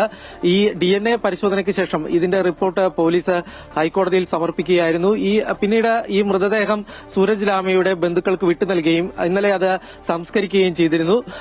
ഇന്ന് ഇത് സംബന്ധിച്ചുള്ള റിപ്പോർട്ടുകൾ സമർപ്പിക്കണമെന്നുള്ളൊരു നിർദ്ദേശമാണ് ഏതായാലും ഹൈക്കോടതി നൽകിയിരിക്കുന്നത്. നെടുമ്പാശ്ശേരി SHO സൂരജ് ലാമയുമായി ബന്ധപ്പെട്ടുള്ള എല്ലാ രേഖകളും ഹാജരാക്കണം എന്നുള്ളൊരു നിർദ്ദേശമാണ് നൽകിയിരുന്നത്. കഴിഞ്ഞ ദിവസം ഈ ഇതുമായി ബന്ധപ്പെട്ടുള്ള കേസ് പരിഗണിക്കുന്നതിനിടയിൽ ജസ്റ്റിസ് ദേവൻ രാമചന്ദ്രനും MB സ്നേഹലതയും അംഗങ്ങളായിട്ടുള്ള ഡിവിഷൻ ബെഞ്ച് ഇതിൽ വലിയ നടുക്കം തന്നെയാണ് രേഖപ്പെടുത്തിയിരുന്നത്. സിസ്റ്റത്തിന്റെ വീഴ്ചയാണ്. ഇത്തരത്തിൽ ഒരാളെ കാണാതായിട്ട് അത് പരാതി ലഭിച്ചിട്ട് പോലും പോലീസ് കൃത്യമായിട്ടുള്ള അന്വേഷണം നടത്തിയില്ല എന്നടക്കമുള്ള വിമർശനങ്ങൾ കോടതി നടത്തിയിരുന്നു. കൂടാതെ നേരത്തെ തന്നെ ഈ സൂരജ് ലാമയുടെ മകൻ സാന്റൻ ലാമ നേരത്തെ തന്നെ പരാതി നൽകിയിരുന്നതാണ്. ഈ പരാതി നിലനിൽക്കെ തന്നെ തൃക്കാക്കര പോലീസ് സ്റ്റേഷനിലെ ഉദ്യോഗസ്ഥർ സൂരജ് ലാമയെ കാണുകയും ചെയ്തിരുന്നതാണ്. എന്നിട്ട് പോലും ഇത് വേണ്ട തരത്തിലുള്ള നടപടികൾ എടുത്തില്ല, സൂരജ് ലാമയെ ഉപേക്ഷിക്കുകയായിരുന്നു എന്ന ഒരു വലിയ വിമർശനം തന്നെ നേരത്തെ ഹൈക്കോടതി ഉയർത്തിയിരുന്നതാണ്. VIP അല്ലാത്തത് കൊണ്ടാണോ ഇത്തരത്തിൽ ഒരു അവഗണന കാണിച്ചത് എന്നൊരു കാര്യമായിരുന്നു കോടതി ചോദിച്ചിരുന്നത്. ഏതായാലും പോലീസിന്റെ ഭാഗത്തു നിന്നും ഗുരുതരമായിട്ടുള്ള വീഴ്ചകൾ ഉണ്ടായിട്ടുണ്ട് എന്ന് തന്നെയാണ് പ്രാഥമികമായിട്ടുള്ള കണ്ടെത്തൽ ഉണ്ടായിരിക്കുന്നത്. ഈ ഒരു സാഹചര്യത്തിൽ തന്നെയാണ് ഈ സൂരജ് ലാമയുമായി ബന്ധപ്പെട്ടുള്ള എല്ലാ കാര്യങ്ങളും എല്ലാ രേഖകളും ഹാജരാക്കാനായിട്ട് നിർദ്ദേശം നൽകിയിരിക്കുന്നത്. നേരത്തെ കുവൈറ്റിൽ വിഷമദ്യം ദുരന്തമുണ്ടായതിന് പിന്നാലെയാണ് സൂരജ് ലാമയ്ക്ക് തന്റെ ഓർമ്മ നഷ്ടപ്പെടുകയും അവിടെ നിന്നും കുവൈറ്റ് അധികൃതർ സൂരജ് ലാമയെ നാട്ടിലേക്ക് പറഞ്ഞയക്കുകയുമായിരുന്നു. ബാംഗ്ലൂരിലേക്ക് അയക്കേണ്ടതിന് പകരം കൊച്ചിയിലേക്കാണ് അന്ന് വിമാനം കയറ്റിവിട്ടിരുന്നത്. കൊച്ചിയിലെത്തിയ സൂരജ് ലാമ പിന്നീട് വിമാനത്താവളത്തിന് പുറത്തെത്തുകയും കൊച്ചിയിൽ അലഞ്ഞു തിരിഞ്ഞ് നടക്കുകയും ചെയ്തിരുന്നതാണ്. ഇത് സംബന്ധിച്ചുള്ള കാര്യങ്ങൾ പ്രത്യേകിച്ച് നെടുമ്പാശ്ശേരിയിൽ എത്തിയത് മുതലുള്ള കാര്യങ്ങളെ സംബന്ധിച്ചുള്ള കൃത്യമായ വിവരങ്ങൾ നൽകണം എന്നുള്ള ഒരു കാര്യം തന്നെയാണ് ഏതായാലും നെടുമ്പാശ്ശേരി SHOയ്ക്ക് നിർദ്ദേശം നൽകിയിരിക്കുന്നത്. ഈ സൂരജ് ലാമയുടെ തിരോധാനവും പിന്നീടുള്ള മരണവും അടക്കമുള്ള കാര്യങ്ങൾ സംബന്ധിച്ച് SHO ഇന്ന് റിപ്പോർട്ട് സമർപ്പിക്കും എന്ന് തന്നെയാണ് മനസ്സിലാക്കാൻ സാധിക്കുന്നത്. ശ്രീജ, ശരി കിരൺ, എന്തായാലും സൂരജ് ലാമ കേസ് എന്ന ഹൈക്കോടതി പരിഗണിക്കുകയാണ്. വരും മണിക്കൂറുകളിൽ അതിന്റെ കൂടുതൽ വിവരങ്ങൾ ഞങ്ങൾ നിങ്ങളിലേക്ക് എത്തിക്കുന്നതായിരിക്കും. വിവരങ്ങളുമായി ഇപ്പം ചേരുകയായിരുന്നു കിരൺ കുമാർ. കൊച്ചിൻ ക്യാൻസർ റിസർച്ച് സെന്ററിന്റെ പുതിയ കെട്ടിടം മുഖ്യമന്ത്രി പിണറായി വിജയൻ ഇന്ന് നാടിന് സമർപ്പിക്കും. വൈകിട്ട് 3 ചേർന്ന ചടങ്ങിൽ ആരോഗ്യമന്ത്രി വീണ ജോർജ് അധ്യക്ഷത വഹിക്കും. ഉപകരണങ്ങൾക്കുൾപ്പെടെ 449 കോടി രൂപ ചെലവഴിച്ചാണ് കളമശ്ശേരിയിൽ സർക്കാർ മെഡിക്കൽ കോളേജിന് സമീപം കെട്ടിടം നിർമ്മിച്ചത്. രോഗികൾക്ക് ആധുനികവും ഗുണമേന്മയുമുള്ളതുമായ ചികിത്സ ലഭ്യമാക്കുന്നതാണ് ക്യാൻസർ സെന്റർ. 12.63 ഏക്കർ സ്ഥലത്ത് 63 ലക്ഷം ചതുരശ്ര അടി വിസ്തീർണമുള്ള 9 നില കെട്ടിടമാണ് നിർമ്മിച്ചത്.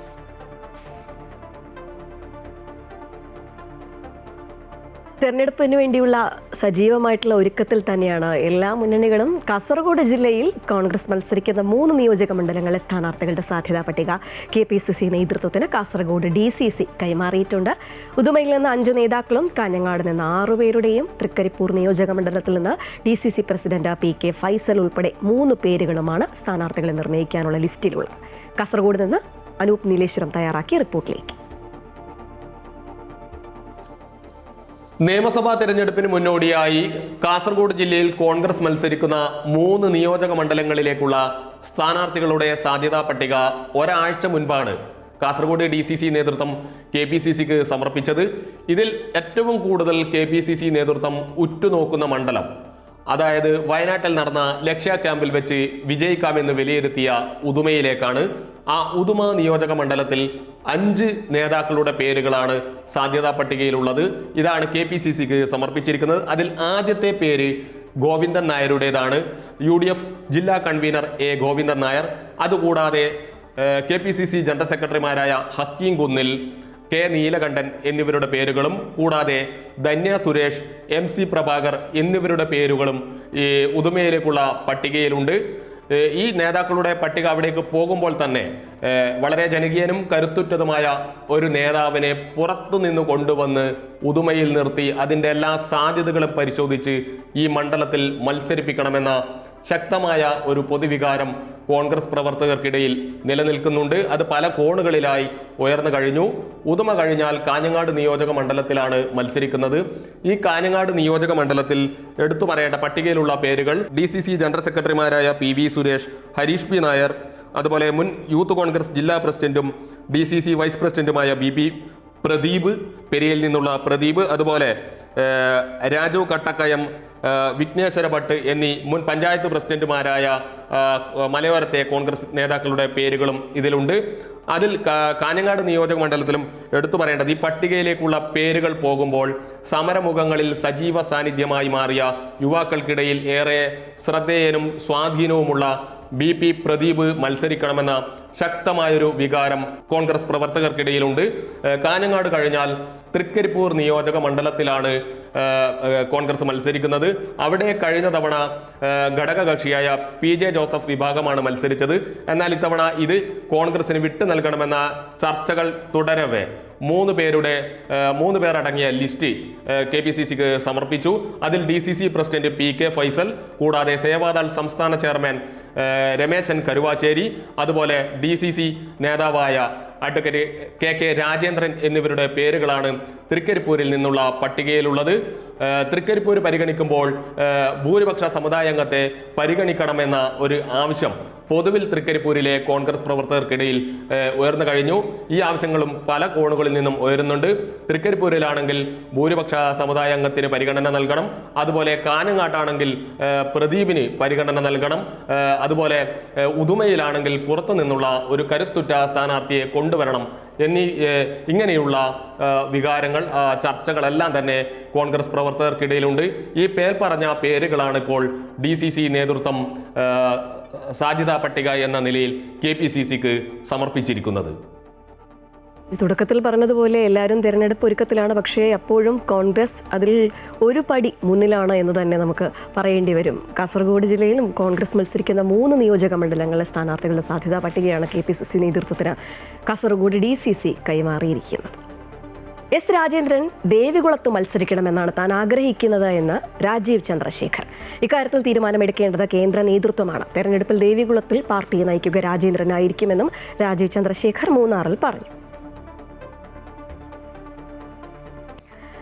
അപസ്മാരത്തെ മാനസിക രോഗമായോ പ്രേതബാധയായോ കണ്ടിരുന്ന പഴയ കാലഘട്ടത്തെ അപേക്ഷിച്ച് ചികിത്സിച്ച് ഭേദമാക്കാൻ കഴിയുന്ന തലച്ചോറിനെ ബാധിക്കുന്ന തകരാറാണ് അപസ്മാരം എന്ന തിരിച്ചറിവ് സമൂഹം നേടിയിട്ടുണ്ട്. എങ്കിലും ഈ രോഗം കണ്ടെത്തുമ്പോൾ രോഗികളുടെയും കൂടെയുള്ളവരുടെയും ഭയവും ആശങ്കകളും അകറ്റേണ്ടത് ആവശ്യമാണ്. ഇന്ന് അന്താരാഷ്ട്ര അപസ്മാര ദിനത്തിൽ കൊച്ചി അമൃത ആശുപത്രിയിലെ Amrita advance centre for epilepsy മേധാവി ഡോക്ടർ CB ഗോപിനാഥ് നൽകുന്ന സന്ദേശം. ഞാൻ doctor CB Gopinath, Amrita advance centre for epilepsy മേധാവിയാണ്. ഇന്ന് വേൾഡ് എപ്പിലെപ്സി ഡേ. നമുക്കറിയാം, അപസ്മാരം ഒരു മാനസിക രോഗമോ പ്രേതബാധയോ പകർച്ചവ്യാധിയോ അല്ല. അതുകൊണ്ട് ഭയപ്പെടേണ്ടതുമില്ല. അപസ്മാരം തലച്ചോർ സംബന്ധമായ രോഗമാണ്. അപസ്മാരത്തിന് എപ്പിലെപ്സി എന്നോ ഫിറ്റ്സ്, ചുഴലി, അങ്ങനെ പല നാമങ്ങളിലും ആളുകൾ മനസ്സിലാക്കുന്നു. ഭയപ്പെടേണ്ടതില്ല എന്ന് പറയുന്നതിന് കാരണം മിക്കവാറും രോഗികളിൽ ചികിത്സ കൊണ്ട് ഫലമുണ്ടാക്കാവുന്ന ഒരു രോഗമാണ് അപസ്മാരം. 70% രോഗികളിലും മരുന്ന് ഫലപ്രദമാണ്. ബാക്കി അപസ്മാര രോഗികൾ നിരാശപ്പെടേണ്ടതില്ല. കാരണം നൂതനമായ ചികിത്സാ രീതികൾ ഇന്ന് ലഭ്യമാണ്. അത് ശസ്ത്രക്രിയ മുതൽ പ്രത്യേക രീതിയിലുള്ള ഭക്ഷണക്രമം അഥവാ കീറ്റോജനിക് ഡയറ്റ് വരെ ഇങ്ങനെയുള്ള ചികിത്സകൾ ഇന്ന് പലതരം അപസ്മാരത്തിനും നല്ല റിസൾട്ട് ഉണ്ടാക്കുന്നുണ്ട്. ശരിയായ ചികിത്സ കൊണ്ട് അപസ്മാര രോഗികൾക്ക് പഠിക്കുവാനും ജോലി ചെയ്യുവാനും കുടുംബജീവിതം നയിക്കുവാനും സന്തോഷവും അർത്ഥവത്തുമായ ഒരു ജീവിതം നയിക്കുവാനും സാധിക്കുന്നു.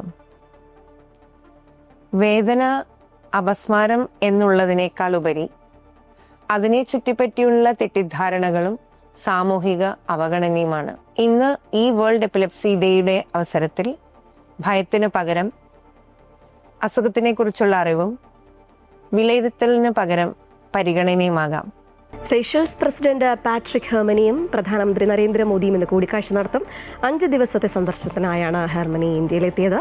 ചെന്നൈ, മുംബൈ എന്നിവിടങ്ങൾ സന്ദർശിച്ച അദ്ദേഹം ഇന്നലെയാണ് ഡൽഹിയിലെത്തിയത്.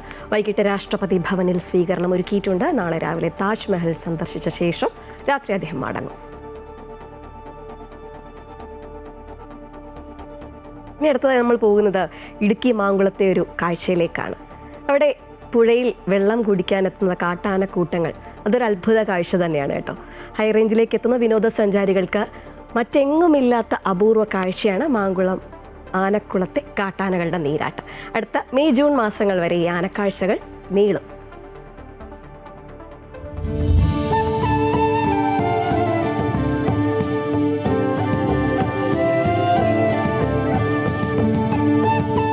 ഇടുക്കിയുടെ വിനോദസഞ്ചാര മേഖലയ്ക്ക് പേരും പെരുമയും നൽകിയ അപൂർവ കാഴ്ചയാണ് മാങ്കുളം ആനക്കുളത്തെ കാട്ടാനകളുടെ നീരാട്ട്. മനോഹരമായ വെള്ളച്ചാട്ടങ്ങൾ ധാരാളമുണ്ടെങ്കിലും ആനക്കുളത്തെ ഈ കാട്ടാനകളെ കാണാൻ കൂടിയാണ് സഞ്ചാരികൾ മാങ്കുളത്തേക്ക് എത്തുന്നത്. വേനൽക്കാലം ആരംഭിച്ചതോടെ കാട്ടാനക്കൂട്ടം ആനക്കുളത്തെ പുഴയിലേക്ക് എത്തിത്തുടങ്ങി. അടുത്ത മെയ് ജൂൺ മാസങ്ങൾ വരെ ആനക്കുളത്തെ ഈ ആനക്കാഴ്ചകൾ നീളും.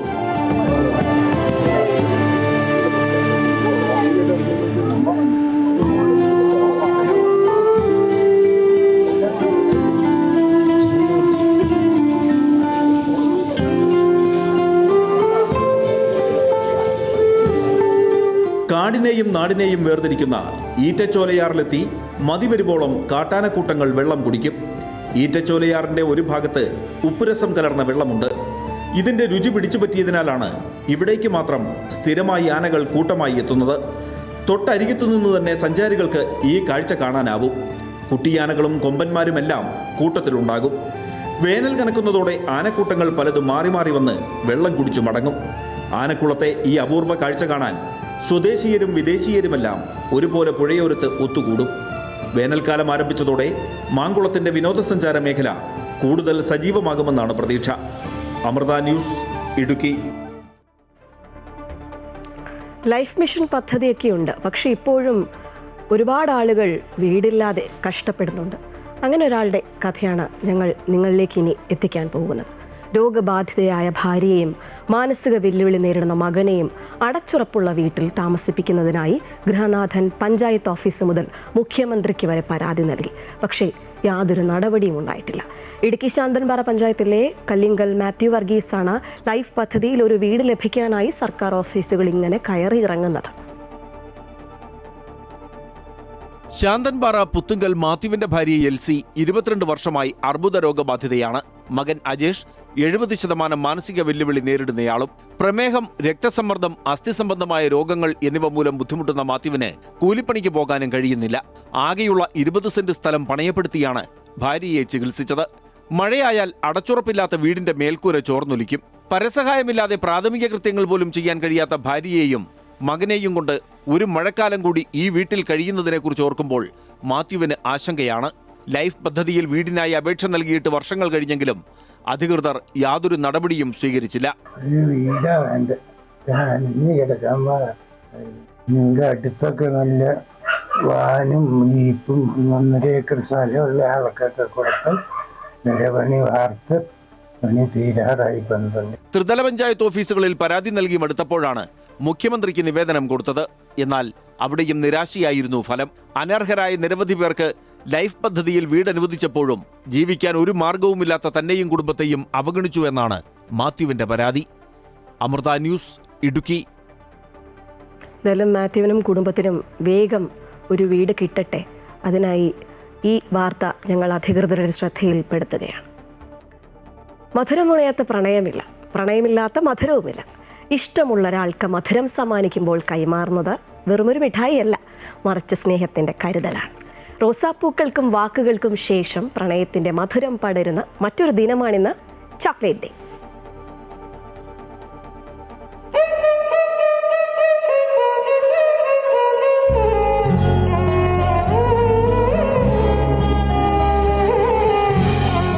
റോസാപ്പൂക്കൾ നൽകി പ്രണയമറിയിച്ചു. പിന്നാലെ ഹൃദയത്തിലെ ഇഷ്ടവാക്കുകളിലൂടെ വെളിപ്പെടുത്തി. ഇനി ആ ബന്ധത്തിന് ഇത്തിരി മധുരം പകരാം. ഓരോ പ്രണയിതാവും തൻ്റെ പ്രിയപ്പെട്ടവർക്കായി കരുതി വെച്ച ഏറ്റവും മധുരമുള്ള സമ്മാനമാണ് ചോക്ലേറ്റ്. കയ്പും മധുരവും കലർന്ന ചോക്ലേറ്റ് പോലെയാണ് പ്രണയമെന്നും ഈ ദിനം നമ്മെ ഓർമ്മിപ്പിക്കുന്നു. ചെറിയ പിണക്കങ്ങളുടെ കയ്പും സ്നേഹത്തിൻ്റെ മധുരവും ചേർന്ന സുന്ദരമായ അനുഭവം.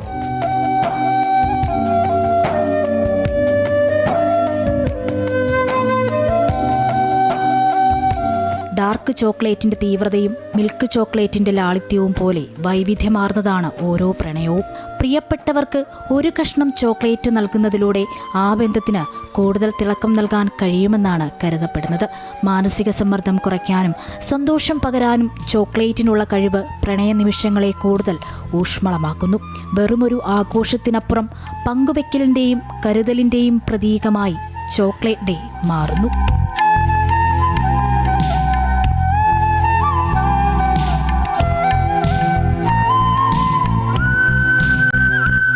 പ്രണയിക്കുന്നവർക്ക് മാത്രമല്ല, സൗഹൃദങ്ങൾക്കും കുടുംബ ബന്ധങ്ങൾക്കുമിടയിൽ മധുരം പങ്കുവെക്കാൻ ഈ ദിനം വഴി തുറക്കുന്നു. ഒരു കൊച്ചു ചോക്ലേറ്റ് കൊണ്ട് ഒരാളുടെ മുഖത്ത് പുഞ്ചിരി വിടർത്താൻ കഴിയുന്നതിനേക്കാൾ വലിയ സന്തോഷം മറ്റെന്തുണ്ട്? ഈ മധുരദിനം നിങ്ങളുടെ പ്രിയപ്പെട്ടവരോടുള്ള ഇഷ്ടം ഇരട്ടിയാക്കട്ടെ.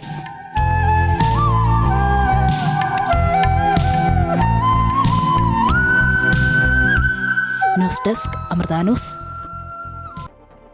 പാലായിൽ ബൈക്കിൽ ഇന്നോവ ഇടിച്ച് പരിക്കേറ്റ് ചികിത്സയിലായിരുന്ന യുവതിയും മരിച്ചു. കാഞ്ഞിരപ്പള്ളി ചേനപ്പാടി കിഴക്കേക്കര നാഗമറ്റത്തിൽ ശ്രീലക്ഷ്മിയാണ് പാലായിൽ സ്വകാര്യ ആശുപത്രിയിൽ ചികിത്സയിൽ കഴിയുന്നതിനിടെ മരിച്ചത്. അപകടത്തിൽ ഇന്നലെ ശ്രീലക്ഷ്മിയുടെ സഹോദരൻ NS ശ്രീനാഥ് മരിച്ചിരുന്നു. ശനിയാഴ്ച രാത്രി 9 മണിയോടെ കടപ്പാട്ടൂർ ബൈപ്പാസിലായിരുന്നു അപകടം സംഭവിച്ചത്. എറണാകുളത്ത് ജോലിസ്ഥലത്ത് നിന്നെത്തിയ ശ്രീലക്ഷ്മിയെ കൂട്ടി ബൈക്കിൽ ചേനപ്പാടിയിലേക്ക് പോവുകയായിരുന്നു ശ്രീനാഥ്. എതിരെ വന്ന വൈക്കം സ്വദേശികൾ സഞ്ചരിച്ച ഇന്നോവ ബൈക്കിലിടിച്ചാണ് അപകടമുണ്ടായത്. കൊച്ചി ഇൻഫോസിറ്റിയിൽ ജോലിക്കാരായ ശ്രീലക്ഷ്മി ബന്ധുവിൻ്റെ കല്യാണത്തിൽ പങ്കെടുക്കാൻ അവധിക്കെത്തിയതായിരുന്നു. വരുന്ന ഏപ്രിലിൽ ശ്രീലക്ഷ്മിയുടെ വിവാഹം നിശ്ചയിച്ചിരിക്കുകയായിരുന്നു. ഇതിനിടെയാണ് അപകടം സംഭവിച്ചത്. ഓൺലൈൻ ട്രേഡിംഗിൻ്റെ പേരിൽ നടക്കുന്ന സൈബർ തട്ടിപ്പുകൾ സംസ്ഥാനത്ത് കുത്തനെ വർദ്ധിക്കുന്നതിനിടെ കൊല്ലം ജില്ലയിലെ കൊട്ടാരക്കര പട്ടാഴി സ്വദേശിനിയായ വീട്ടമ്മയ്ക്ക് ലക്ഷങ്ങൾ നഷ്ടമായി. ടാറ്റ ക്യാപിറ്റൽ കമ്പനിയുടെ പേര് പറഞ്ഞ് സമീപിച്ച സംഘം ഓൺലൈൻ ട്രേഡിങ്ങിലൂടെ വലിയ വരുമാനം ലഭിക്കുമെന്ന് വിശ്വസിപ്പിക്കുകയായിരുന്നു. ആദ്യഘട്ടത്തിൽ ചെറിയ ലാഭം ലഭിച്ചതുപോലെ കാണിച്ച് വിശ്വാസം നേടിയ ശേഷം കൂടുതൽ നിക്ഷേപം ആവശ്യപ്പെടുകയായിരുന്നു. പല തവണകളിലായി ആകെ 11,84,535 രൂപ ഇവരിൽ നിന്ന് കൈപ്പറ്റിയെന്നാണ് പരാതി. വാഗ്ദാനം ചെയ്ത ലാഭവിഹിതമോ നിക്ഷേപിച്ച തുകയോ തിരികെ ലഭിക്കാതായപ്പോഴാണ് താൻ തട്ടിപ്പിനിരയായ വിവരം വീട്ടമ്മ തിരിച്ചറിഞ്ഞത്. പരാതിയുടെ അടിസ്ഥാനത്തിൽ കൊല്ലം റൂറൽ സൈബർ പോലീസ് കേസെടുത്ത് അന്വേഷണം ആരംഭിച്ചു. കൊച്ചി ബിനാലയിൽ പങ്കെടുക്കാനെത്തിയ വിദേശ കലാകാരിക്കെതിരെ ലൈംഗികാതിക്രമം നടന്നതായി പരാതി. തായ്വാൻ സ്വദേശിയായ യുവതിയാണ് പരാതി നൽകിയത്. മുംബൈ സ്വദേശിയായ സുമിത് എന്നയാൾക്കെതിരെയാണ് പരാതി നൽകിയിട്ടുള്ളത്. കൊച്ചി സിറ്റി കമ്മീഷണർക്ക് ഇമെയിൽ മുഖേനയാണ് യുവതി പരാതി നൽകിയത്. വിവരങ്ങളുമായി കിരൺ കുമാർ ഒരിക്കൽ കൂടി ചേരുകയാണ്. കിരൺ, എന്താണ് സംഭവിച്ചത് ശരിക്കും?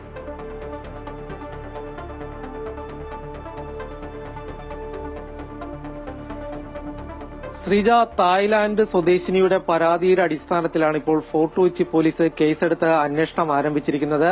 3 ദിവസം മുമ്പാണ് ഈ സംഭവം ഉണ്ടായിരിക്കുന്നത്. അതായത് കൊച്ചി ബിനാലയിൽ പങ്കെടുക്കാനെത്തിയ യുവതിയെ ഇവിടെ വെച്ച് മുംബൈ സ്വദേശിയായിട്ടുള്ള സുമിത് എന്ന ആൾ പരിചയപ്പെടുകയും പിന്നീട് ഈ യുവതിയുമായി കൊച്ചിയിൽ ഒരു ബോട്ട് യാത്ര നടത്തുകയും ഈ ബോട്ട് യാത്രയ്ക്കിടെ ഈ യുവതിക്ക് നേരെ ലൈംഗിക അതിക്രമം നടത്തി എന്നതാണ് ഈ പരാതിയിൽ പറയുന്നത്.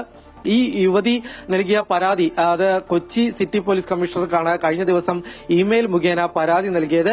ഈ പരാതി പിന്നീട് ഫോർട്ട് കൊച്ചി പോലീസിന് കൈമാറുകയും ഇപ്പോൾ അന്വേഷണം ആരംഭിച്ചിരിക്കുകയും ചെയ്തിരിക്കുകയാണ്. മുംബൈ സ്വദേശിയായിട്ടുള്ള സുമിത്തിനെതിരായിട്ടാണ് ഈ പരാതിയുള്ളത്. ഇയാൾക്ക് വേണ്ടിയുള്ള അന്വേഷണം ആരംഭിച്ചിട്ടുണ്ട്. ഇയാൾ നിലവിൽ ഇപ്പോൾ ഒളിവിലാണ് എന്നാണ് പോലീസ് പറയുന്നത്. ഏതായാലും വിദേശ വനിത, ഇവർ കലാകാരിയാണ്, ബിനാലയിൽ പങ്കെടുക്കാൻ വേണ്ടി കൊച്ചിയിലെത്തിയതായിരുന്നു. ഇതിനിടയിലാണ് ഈ മുംബൈ സ്വദേശിയായിട്ടുള്ള ആള് ഇവരെ പരിചയപ്പെടുകയും സൗഹൃദം നടിക്കുകയും പിന്നീട് ഇത്തരത്തിലൊരു ലൈംഗിക അതിക്രമം ഇവർക്കെതിരെ നടത്തുകയും ചെയ്തിരിക്കുന്നത്. ഏതായാലും ഇതിൽ പോലീസ് കേസെടുത്ത് അന്വേഷണം ആരംഭിച്ചിട്ടുണ്ട്. ശ്രീജ. ശരി കിരൺ, കൊച്ചി ബിനാലയിൽ പങ്കെടുക്കാനെത്തിയ വിദേശ കലാകാരിക്കെതിരെ ലൈംഗിക അതിക്രമം നടന്നതായിട്ടുള്ള ഒരു പരാതിയാണ് ലഭിച്ചിരിക്കുന്നത്. ഈ പരാതി സംബന്ധിച്ച കൂടുതൽ വിവരങ്ങൾ പങ്കുവയ്ക്കുകയായിരുന്നു കിരൺ കുമാർ. ബാധ ഒഴിപ്പിക്കാനായി എത്തിയ 16-കാരിയെ പീഡിപ്പിക്കാൻ ശ്രമിച്ചെന്ന പരാതിയിൽ ജോൽസിനെതിരെ പോക്സോ കേസ്. വെണ്ടാർ സ്വദേശി മുരാരി തന്ത്രിക്കെതിരെയാണ് പുത്തൂർ പോലീസ് കേസെടുത്തത്. അമ്മയ്ക്കൊപ്പം എത്തിയതായിരുന്നു പെൺകുട്ടി. അമ്മയെ പുറത്തിരുത്തി പെൺകുട്ടിയെ മുറിയിലേക്ക് കൂട്ടിക്കൊണ്ടുപോവുകയും കടന്നു പിടിക്കുകയുമായിരുന്നുവെന്നാണ് പരാതി. നിലവിളിച്ച് പെൺകുട്ടി പുറത്തേക്ക് ഓടി രക്ഷപ്പെടുകയായിരുന്നു. നാട്ടുകാർ ഓടിയെത്തിയപ്പോഴേക്കും പിൻവാതിലിലൂടെ ജോത്സ്യൻ കടന്നു കളഞ്ഞതായാണ് പരാതി. വിപണി വിലയിരുത്തലുമായി ധനകാര്യ ഓഹരി വിദഗ്ധൻ കെ ദിലീപ് ചേരുകയാണ്. ശ്രീ ദിലീപ്, ഗുഡ് മോർണിംഗ്, കേരളത്തിലേക്ക് സ്വാഗതം. പുതിയൊരു വാരത്തിന് ഇന്ന് തുടക്കമാവുകയാണ്. ഇന്ന് വിപണിയിൽ എന്ത് പ്രതീക്ഷിക്കാം? ഇന്ന് നേട്ടത്തിലായിരിക്കും വ്യാപാരം തുടങ്ങുക. വലിയ തോതിലുള്ള കയറ്റങ്ങൾ പ്രതീക്ഷിക്കാൻ വേണം. ആഗോള വിപണികളിൽ കഴിഞ്ഞ ദിവസങ്ങളെല്ലാം ഉണ്ടായിട്ട് മുന്നേറ്റത്തിന്റെ ഒരു പ്രതികരണം എന്ന നിലയ്ക്കാണ് ഇവിടെ നേട്ടത്തിൽ വ്യാപാരം തുടങ്ങുമെന്ന് പ്രതീക്ഷിക്കുന്നത്. 25,800 എന്ന നിലവാരത്തിന് മുകളിൽ തന്നെ വ്യാപാരം തുടങ്ങിയേക്കും. ആ രീതിയിലൊരു നിക്ഷേപ താല്പര്യം ഉണ്ടായിരിക്കുമെന്ന് തന്നെ കരുതുന്നത്. എന്നാൽ വിപണിയിൽ ഉണ്ടാകുന്ന ഇത്തരം വലിയ കയറ്റങ്ങൾക്കൊപ്പം തന്നെ ലാഭമെടുക്കാനുള്ള പ്രവണത കൂടി ഉണ്ടായേക്കാം. ആ ഒരു രീതിയിലും വിപണിയിലുള്ള പ്രതികരണം ഉണ്ടാകുമെന്ന് തന്നെ കരുതുന്നത്. കമ്പനികളുടെ പ്രവർത്തന ഫലങ്ങൾ നല്ല രീതിയിൽ പുരോഗമിക്കുന്നു. പ്രത്യേകിച്ചും ബാങ്കിങ് മേഖലയിൽ സ്റ്റേറ്റ് ബാങ്ക് ഓഫ് ഇന്ത്യയുടെ പുറത്തു വന്ന പ്രവർത്തന ഫലം മികച്ച പ്രവർത്തന ഫലം തന്നെയായിരുന്നു. അതിൻ്റെ ഒരു സ്വാധീനവും വിപണിയിൽ ഉണ്ടാവും. മറ്റൊന്ന്, വിദേശ നിക്ഷേപ സ്ഥാപനങ്ങളുടെ നിലപാടുകളാണ്. കഴിഞ്ഞ ദിവസവും വിദേശ നിക്ഷേപ സ്ഥാപനങ്ങൾ വിപണിയിൽ അറ്റ നിക്ഷേപത്തിലായിരുന്നു. ആ ഒരു രീതി തുടരുന്നതും വിപണി മുന്നോട്ട് നീങ്ങുമെന്നുള്ള പ്രതീക്ഷ നൽകുന്നത് തന്നെയാണ്. എന്തായാലും നിലവിലെ സാഹചര്യത്തിൽ മറ്റൊരു പ്രധാനപ്പെട്ട വിപണി പ്രോത്സാഹിപ്പിക്കുന്ന ഒരു ഘടകം ഇന്ത്യ US വ്യാപാര കരാർ സംയുക്ത പ്രസ്താവന വന്നു എന്നുള്ളതാണ്. അത് ഉറപ്പാക്കുന്നതാണ്. എന്നാൽ അതിൻ്റെ വിശദാംശങ്ങൾ ഇനിയും വ്യക്തമായിട്ട് എന്നുള്ളത് കൊണ്ട് തന്നെ അതിൻ്റെ ഒരു സ്വാധീനം വിപണിയിൽ ശേഷം ഉണ്ടായേക്കും. എന്തായാലും നിലവിലെ സാഹചര്യത്തിൽ കാര്യങ്ങൾ നല്ല രീതിയിൽ മുന്നോട്ട് പോകുന്നു എന്നുള്ളൊരു പ്രതീക്ഷ വിപണിയിൽ ഉണ്ടായിട്ടുണ്ട്. അതിൻ്റെ എല്ലാ ഒരു പ്രതിഫലനമായിരിക്കും ഇന്നത്തെ വിപണിയിൽ ഉണ്ടാവുക. എന്തായാലും നേട്ടത്തിൽ തന്നെയായിരിക്കും ഇന്ന് വ്യാപാരം തുടങ്ങുക. നന്ദി ശ്രീ ദിലീപ്. വിപണി വിലയിരുത്തലുമായി ഒപ്പം ചേർന്നത് ധനകാര്യ ഓഹരി വിദഗ്ധൻ കെ ദിലീപാണ്. ഇന്ത്യയും ഒമാനും തമ്മിലുള്ള നൂറ്റാണ്ടുകൾ ചരിത്രമുള്ള നാവിക ബന്ധത്തെയും ഇരു രാജ്യങ്ങളുടെയും നയതന്ത്ര ബന്ധത്തെയും സാക്ഷ്യപ്പെടുത്തുന്ന ഇന്ത്യൻ നാവികസേനയുടെ കപ്പൽ INS കൗണ്ടിന്യ ഫ്ലാഗ് ഓഫ് ചെയ്തു. 2024 പോർബന്ദറിൽ നിന്നും INS കൗണ്ടിന്യ ഒമാനിലേക്ക് യാത്ര തിരിച്ചത്. ഇന്ത്യയും ഒമാനും തമ്മിലുള്ള നൂറ്റാണ്ടുകൾ പഴക്കമുള്ള സാംസ്കാരിക വാണിജ്യ ബന്ധത്തിന്റെ ചരിത്രം ഓർമ്മപ്പെടുത്തുന്ന യാത്രയായിരുന്നു INS കൗണ്ടിന്യയുടേത്. 2024 INS കൗണ്ടിന്യ പോർബന്തറിൽ നിന്ന് മസ്കറ്റിലേക്ക് യാത്ര തിരിച്ചത്. ഇന്ത്യൻ സാംസ്കാരിക മന്ത്രാലയത്തിന്റെ പിന്തുണയോടെയായിരുന്നു യാത്ര. പരമ്പരാഗത കപ്പൽ നിർമ്മാണ വിദ്യയിൽ നിന്നും പ്രചോദനം ഉൾക്കൊണ്ടാണ് INS കൗണ്ടിന്യ രൂപകൽപ്പന ചെയ്തിരിക്കുന്നത്. ഇന്ത്യയുടെ പടിഞ്ഞാറൻ തീരത്തിനും സോഹാർ, മസ്കറ്റ് പോലുള്ള ഒമാനി തുറമുഖങ്ങൾക്കുമിടയിൽ സ്ഥിരമായി കപ്പലുകൾ യാത്ര ചെയ്തിരുന്നു എന്നാണ് ചരിത്രം. മസ്കറ്റിൽ നടന്ന ഫ്ളാഗ് ഓഫ് ചടങ്ങിൽ ഒമാൻ റോയൽ നേവിയിലെ commodore Abdullah Al Hajri, Oman വിദേശകാര്യ മന്ത്രാലയത്തിലെ മാനവ വിഭവശേഷി വിഭാഗം മേധാവി Yusuf bin Isa Al Sajjali, ഒമാനിലെ Indian ambassador GV Srinivas, Indian naval sailing association chairman commodore Amit Srivastava എന്നിവർ പങ്കെടുത്തു. ഒമാനിലെ ഇന്ത്യൻ പ്രവാസി സമൂഹത്തിൽ നിന്നുള്ള പ്രമുഖരും സംബന്ധിച്ചു. Amrita news, middle east. ദുബായിലെ പ്രധാന പാതകളിലൊന്നായ അൽ ഖുദ്ര റോഡ് വികസന പദ്ധതിയുടെ ഭാഗമായുള്ള പാലത്തിന്റെ നിർമ്മാണം പൂർത്തിയായി. 600 മീറ്റർ ദൈർഘ്യമുള്ള പുതിയ പാലത്തിൽ ഇരുദിശകളിലേക്കും 4 വരികൾ വീതമാണുള്ളത്. Arabian Ranches, Dubai Moto City, Dubai Studio City, Damac Hills, Mudon തുടങ്ങിയ സ്ഥലങ്ങളിലെ താമസക്കാരുടെയും സന്ദർശകരുടെയും യാത്രാ സമയത്തിൽ അൽ ഖുദ്ര റോഡ് വികസന പദ്ധതി പൂർത്തിയാകുന്നതോടെ ഗണ്യമായ കുറവുണ്ടാകും. ദുബായിലെ പ്രധാന റോഡുകളിലൊന്നായ അൽ ഖുദ്ര റോഡിന്റെയും അറേബ്യൻ റാഞ്ചസിനെ ദുബായ് സ്റ്റുഡിയോ സിറ്റിയുമായി ബന്ധിപ്പിക്കുന്ന ലിങ്ക് റോഡിന്റെയും ഇടയിലുള്ള പാലത്തിന്റെ നിർമ്മാണമാണ് Dubai Roads and Transport Authority പൂർത്തിയാക്കിയത്. 600 മീറ്റർ ദൈർഘ്യമുള്ള പാലത്തിൽ ഇരുവശത്തേക്കും 4 വരികളുണ്ട്. Sheikh Mohammed bin Zayed road, Emirates road, Sheikh Zayed bin Hamdan Al Nahyan street എന്നീ പ്രധാന പാതകളെ ബന്ധിപ്പിക്കുന്ന സുപ്രധാന ഗതാഗത ഇടനാഴിയിലെ പാലമാണ് ഇത്. ഇതോടെ അൽ ഖുദ്ര റോഡിലെയും അറേബ്യൻ റാഞ്ചസിനും ദുബായ് സ്റ്റുഡിയോ സിറ്റിക്കും ഇടയിലുള്ള കണക്ഷൻ റോഡിലെയും ഗതാഗതം മെച്ചപ്പെടും. മണിക്കൂറിൽ 6600 വാഹനങ്ങളിൽ നിന്ന് 19200 വാഹനങ്ങളായി ശേഷി വർദ്ധിക്കുകയും ചെയ്യുമെന്ന് ദുബായ് RTA വാർത്താക്കുറിപ്പിൽ അറിയിച്ചു. ട്രാഫിക് സിഗ്നലിലെ കാത്തിരിപ്പ് സമയത്തിലും ഗണ്യമായ കുറവുണ്ടാകും. അൽ ഖുദ്ര റോഡിന്റെയും Sheikh Zayed bin Hamdan Al Nahyan സ്ട്രീറ്റിന്റെയും ജംഗ്ഷനിലുള്ള പാലം ഫെബ്രുവരി 15 തുറക്കുമെന്നും RTA അറിയിച്ചു. 700 മീറ്റർ ദൈർഘ്യമുള്ള പാലത്തിൽ ഇരുദിശകളിലേക്കും 2 ലെയിനുകൾ വീതമാണ് ഉള്ളത്. Amrita news, Dubai. കൊല്ലം കൊട്ടാരക്കര പുത്തൂർ ചെറുമങ്ങാട് ദേവീക്ഷേത്രത്തിലെ ഉത്സവ ഒരുക്കങ്ങൾക്കിടെ മൈക്ക് ഓപ്പറേറ്റർ വൈദ്യുതാഘാതമേറ്റു മരിച്ചു. പത്തനംതിട്ട ആനയടി സ്വദേശിയായ സുജിത്താണ് മരിച്ചത്. ഇലക്ട്രിക് പോസ്റ്റിൽ കയറി ട്യൂബ് ഫിറ്റ് ചെയ്യുന്നതിനിടെ സ്ട്രീറ്റ് ലൈറ്റിന്റെ വയറിൽ തട്ടിയതാണ് അപകട കാരണം. ആശുപത്രിയിൽ എത്തിച്ചുവെങ്കിലും ജീവൻ രക്ഷിക്കാനായില്ല.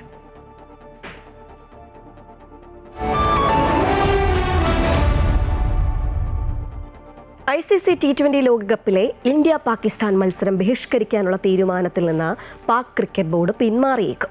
അന്താരാഷ്ട്ര ക്രിക്കറ്റ് കൗൺസിലും പാകിസ്ഥാൻ ക്രിക്കറ്റ് ബോർഡും തമ്മിൽ നടത്തിയ നിർണായക ചർച്ചകൾക്കൊടുവിലാണ് മത്സരവുമായി മുന്നോട്ടു പോകാൻ ധാരണയായത്. മത്സരം ബഹിഷ്കരിച്ചാൽ പാകിസ്ഥാൻ നഷ്ടപരിഹാരം നൽകണമെന്ന ആവശ്യമായി ശ്രീലങ്കൻ ക്രിക്കറ്റ് ബോർഡ് രംഗത്തെത്തിയിട്ടുണ്ട്.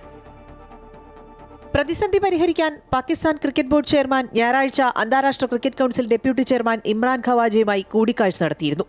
PCB 3 ആവശ്യങ്ങൾ മുന്നോട്ട് വെച്ചതായാണ് സൂചന.